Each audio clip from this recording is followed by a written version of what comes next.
2026च्या भरतीमध्ये अशा टाईपच्या प्रश्नांमध्ये तरी तुमचा मार्क गेला नाही पाहिजे किंवा तुमचा वेळ नाही गेला पाहिजे। तर बघा प्रश्न काय दिलेला आहे, यामध्ये दोन समीकरण दिलेले आहेत, ठीक आहे, आणि इथे विचारलेलं आहे की x आणि y च्या किमती काय असू शकतात।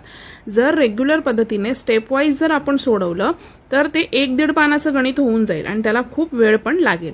तर मग आपण काय करू शकतो, त्या दोन समीकरणांपैकी लहान असं समीकरण घ्या, ठीक आहे, तोंडी पण तुम्ही कॅल्क्युलेशन करू शकता, मी इथे लिहिलेलं आहे। तर आता ऑप्शन नंबर पहिलं बघा, x ची जी किंमत आहे ती 2.5 दिलेली आहे, मग ती x ची किंमत इथे x च्या किमतीमध्ये इथे तुम्ही घाला आणि y 0 दिलेला आहे।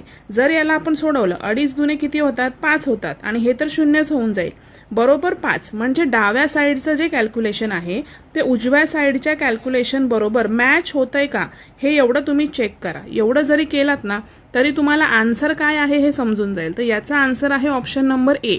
बाकीचे पण तुम्ही तोंडी इथे किमती घालून बघा, तुम्हाला लगेच समजून जाईल, याने तुमचा वेळही वाचेल। बाकीच्या रील्स बघितल्या नसतील तर त्या सुद्धा बघून घ्या आणि अगोदर फॉलो करा।